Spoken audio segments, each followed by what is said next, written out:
200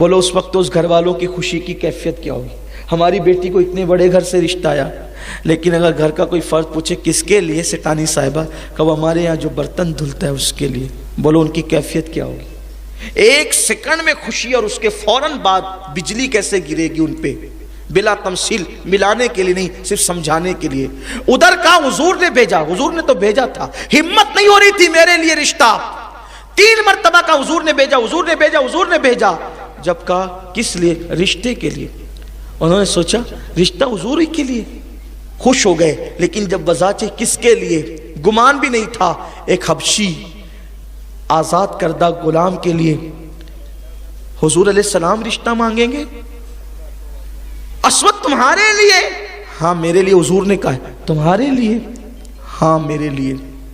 اب اس صحابی کے لیے 2 چیزیں تھی، بیٹی کو مطمئن کیسے کریں کہ ایک پکے رنگ کے حبشی آزاد غلام، آزاد کردہ غلام، ایک حبشی غلام جو آزاد کر دیے گئے ہیں، ان کے ساتھ اپنی حسین و جمیل بیٹی، وہ بھی مدینہ منورہ کی حسین بیٹی، اس کے ساتھ بیاہ کر دیں۔ بیٹی کو کیسے منائیں گے؟ کس طریقے سے بیٹی کو مطمئن کریں گے؟ بیٹی کو اطمینان کیسے ہوگا؟ ایک طرف بیٹی کا مستقبل ہے، اور اگر نہ کہہ دیتے ہیں تو ایمان چلا جاتا ہے۔ حضور کی بات کا انکار کرنا کفر ہے،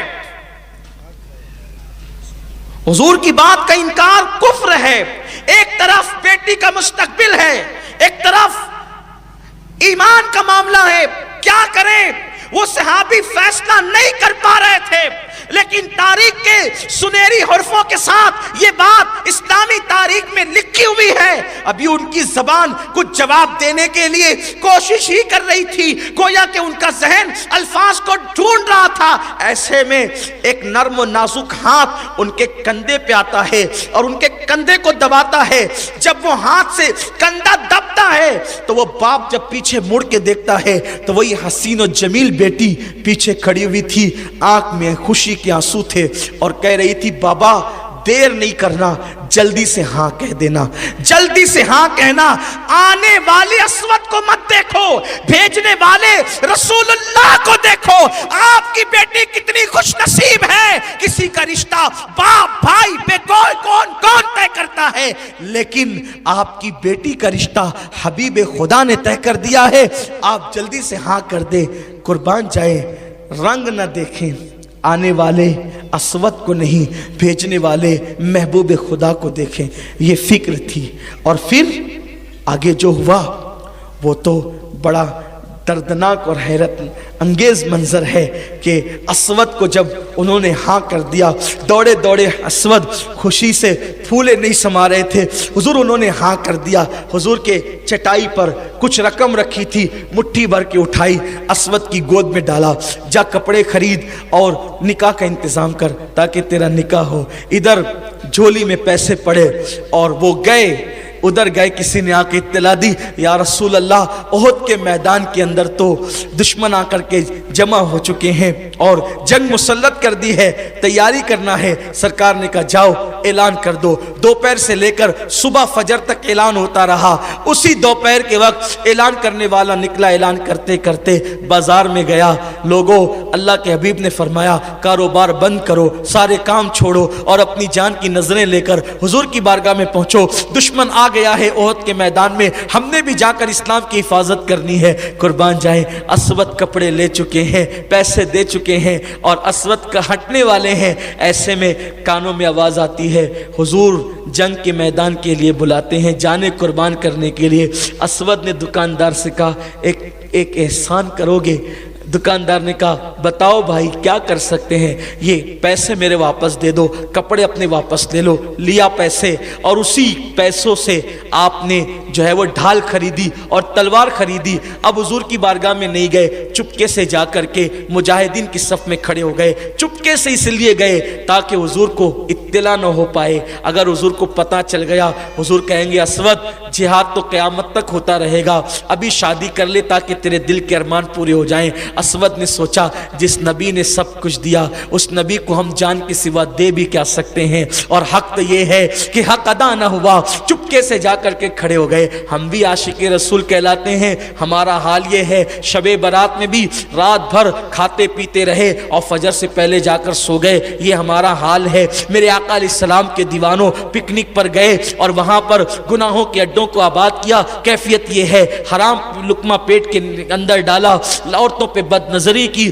نماز ترک کی، داڑیاں مڈا کے گٹروں میں پھینکا، یہ اپنی زندگی کا کل معاملہ ہے، کل حال ہے۔ میرے آقا علیہ السلام کے دیوانوں وہ کیسے عشاق تھے، سوچو اتنی خوبصورت بیوی ملنے والی ہے اور چند لمحوں کے بعد ملنے والی ہے، لیکن اسود جانتے تھے کہ سب چیزوں سے زیادہ محبت کرنا حضور سے یہ ایمان کی نشانی ہے۔ اگر حضور سے پیار نہیں تو کچھ بھی نہیں، حضور سے محبت نہیں تو کچھ بھی نہیں، حضور سے عشق نہیں تو کچھ بھی نہیں۔ بمصطفیٰ برسا خیش را کے دی ہم اوس، اگر بہو نہ رسیدی تمام بو لحبیس، پورا کے پورا دین محمد الرسول اللہ کا نام ہے۔ اگر ان سے محبت نہیں ہے تو پھر کچھ بھی نہیں ہے۔ جو ان کے قدموں سے دور ہو گیا ابو لہب میں اور اس میں کوئی فرق نہیں ہے۔